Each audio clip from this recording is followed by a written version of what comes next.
सत्य ही शिव है और शिव ही सुंदर है। इसलिए तो भगवान आशुतोष को सत्यम शिवम सुंदरम कहा जाता है। भगवान शिव की महिमा अपरंपार है। भोलेनाथ को प्रसन्न करने का महापर्व है महाशिवरात्रि। मित्रों, वैसे तो शिवरात्रि हर महीने आती है, परंतु फागुन मास के कृष्ण पक्ष में आने वाली शिवरात्रि को महाशिवरात्रि कहा जाता है। इस दिन भक्त जप तप और व्रत के द्वारा भगवान सदाशिव को प्रसन्न करते हैं। इस पवित्र दिन पर भगवान शिव को बेलपत्र, धतूरा, दूध, दही, शर्करा, पंचामृत आदि से भगवान सदाशिव का अभिषेक किया जाता है। देश भर में प्रत्येक घर में महाशिवरात्रि को एक महोत्सव के रूप में मनाया जाता है, क्योंकि इसी दिन देवों के देव महादेव का विवाह हुआ था और इसी दिन भगवान शिव के 12 ज्योतिर्लिंगों का प्राकट हुआ था। इसी दिन सर्वप्रथम ब्रह्मा और विष्णु जी ने भगवान शिव का पूजन किया था। हमारे धर्म शास्त्रों में कहा गया है कि महाशिवरात्रि का व्रत करने वाले साधक को मोक्ष की प्राप्ति होती है। जगत में रहते हुए मनुष्य का कल्याण करने वाला मात्र एक साधन है महाशिवरात्रि। इस व्रत को रखने से साधक के सभी दुखों पीड़ाओं का अंत तो होता ही है, साथ ही उसकी सारी मनोकामनाएं पूर्ण होती हैं और घर में सुख, सौभाग्य, धन धान, समृद्धि की तो आता ही है। इसलिए भक्ति और भाव से मनुष्य को अपने कल्याण के लिए भगवान आशुतोष की आराधना करनी चाहिए। मनसा वाचा कर्मणा हमें शिव की आराधना करना चाहिए, क्योंकि भगवान शिव भोलेनाथ, नीलकंठ और विश्वनाथ हैं। भगवान शिव के पूजन के लिए सर्वोत्तम समय प्रदोष काल है, क्योंकि प्रदोष काल के समय भगवान शिव माता पार्वती के साथ भ्रमण पे निकलते हैं। तो यदि प्रदोष काल में कोई भी भक्त भगवान आशुतोष भोलेनाथ की पूजा करता है, तो माँ पार्वती भोलेनाथ से कहती हैं कि हे स्वामी, देखिए ये भक्त या प्रदोष काल में हमारी पूजा कर रहा है, इसे खाली हाथ नहीं रहने देना है। इसलिए भगवान भोलेनाथ व माँ पार्वती दोनों ही उस साधक को आशीर्वाद देते हैं, मनचाहा वर प्रदान करते हैं। मित्रों, प्रदोष काल का समय सूर्यास्त से 45 मिनट पहले और सूर्यास्त के बाद 45 मिनट तक रहता है। इसलिए महाशिवरात्रि के समय यदि आप मध्य रात्रि को या रात्रि में 3 बार पूजन नहीं कर सकते, तो सायंकाल प्रदोष काल के समय अवश्य पूजन करें। यदि आपसे हो सके मित्रों, तो शिवरात्रि के दिन घर में ही शाम के समय पूजन करें, फिर मध्य रात्रि में पूजन करें, तत्पश्चात सुबह 4 बजे पूजन करें।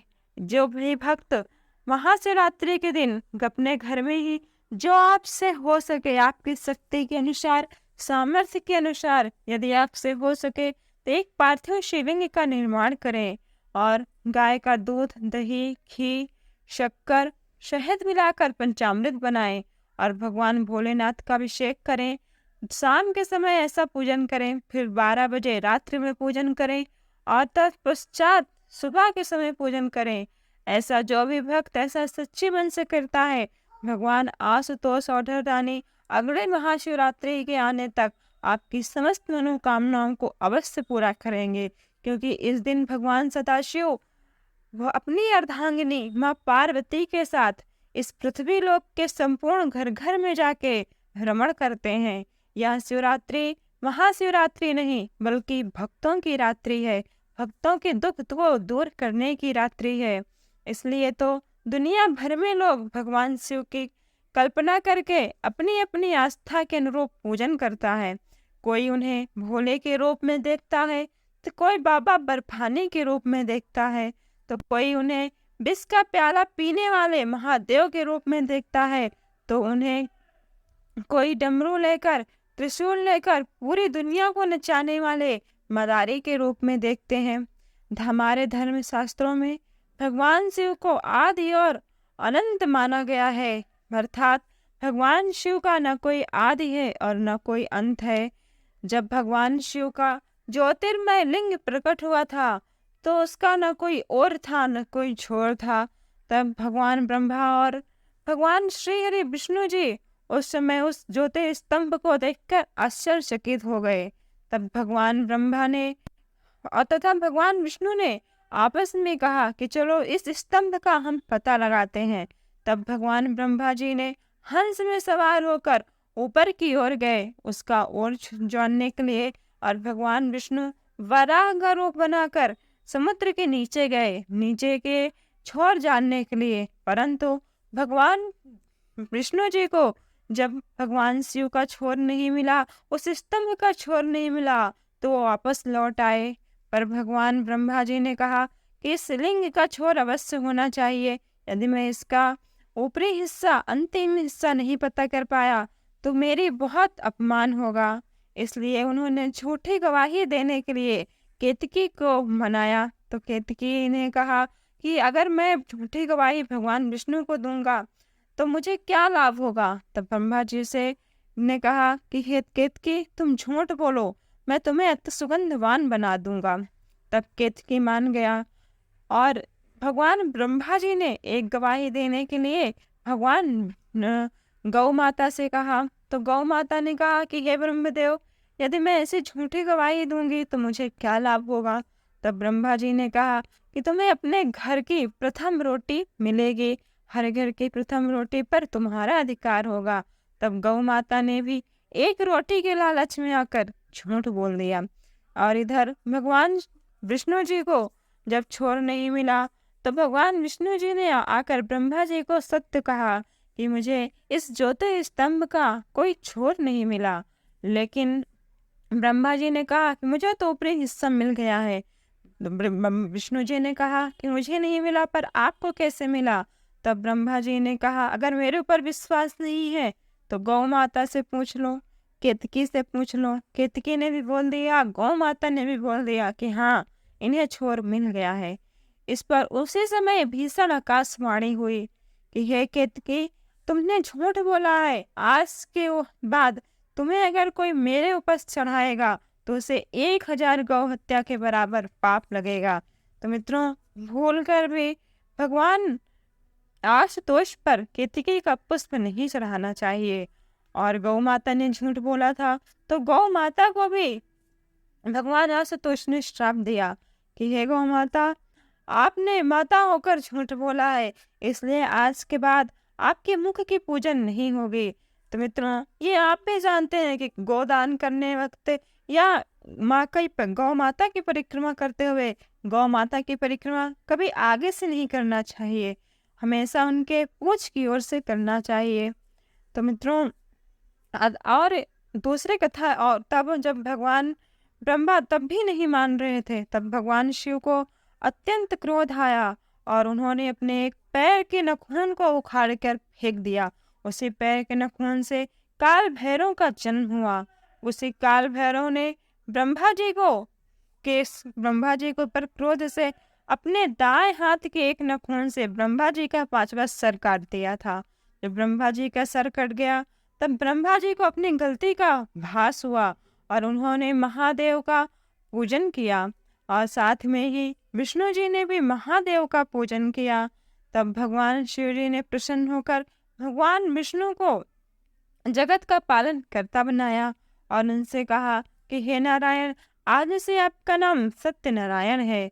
तभी से मित्रों, सत्यनारायण की कथा शुरू हो गई और भगवान ब्रह्मा जी को जो सर कटा था उनका, उस सर से वट का पेड़ उत्पन्न हो गया और उस वट के पेड़ में भगवान ब्रह्मा विष्णु महेश तीनों ही विराजमान रहते हैं। और ब्रह्मा जी को भी भगवान शिव ने आशीर्वाद दिया कि आप जगत के रचयिता होंगे, जगत के सृष्टिकर्ता होंगे। और मित्रों, तब भगवान शिव ने कहा था उन्हें कि आज के दिन, क्योंकि आप लोगों ने सर्वप्रथम मेरी पूजा की है, इसलिए आज का दिन महाशिवरात्रि के नाम से प्रसिद्ध होगा। जो भी भक्त श्रद्धा पूर्वक शिवरात्रि के दिन मेरी पूजा करेगा, महाशिवरात्रि के दिन मेरी पूजा करेगा, उसे 1 वर्ष के पूजन का फल तत्क्षण मिल जाएगा। जो भी भक्त अपने सामर्थ्य के अनुसार मेरे पूजन करेगा, उसे सृष्टि का संपूर्ण लाभ प्राप्त होगा। इसलिए मित्रों, भगवान सदाशिव के पूजन में कभी भी कंजूसी नहीं करना चाहिए। जो भी आपके पास हो अपने सामर्थ्य के अनुसार अवश्य पूजन करें। और दूसरी कथा के अनुसार माता पार्वती ने भगवान शिव को पति के रूप में पाने के लिए कई वर्षों तक कठोर तपस्या की थी और अंत में भोलेनाथ ने प्रसन्न होकर उनकी मनोकामना पूरी की थी। और हमारे धर्म शास्त्रों के अनुसार फाल्गुन माह के कृष्ण पक्ष की चतुर्थी के दिन ही भगवान शिव अपनी बारात लेकर माता पार्वती के यहाँ गए थे।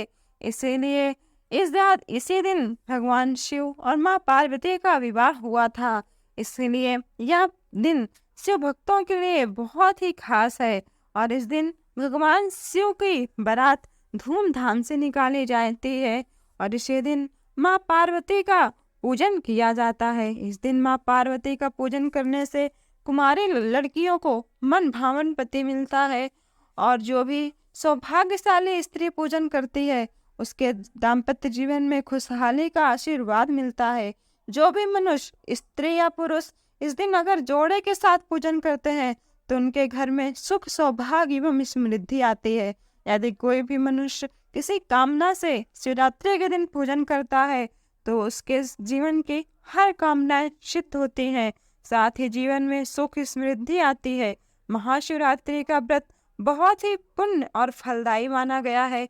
महाशिवरात्रि के समान दूसरा कोई अन्य व्रत नहीं है। तो एक बार प्रेम से बोलिए भगवान आशुतोष की जय, औधर दानी की जय। मित्रों, यदि आप परम पावन कथा आपको अच्छी लगी हो तो वीडियो को लाइक अवश्य करें और कमेंट बॉक्स में हर हर महादेव अवश्य लिखें तथा ऐसी ही और पौराणिक कथाओं के लिए मेरे चैनल को सब्सक्राइब कर बेल आइकॉन दबाना ना भूलें।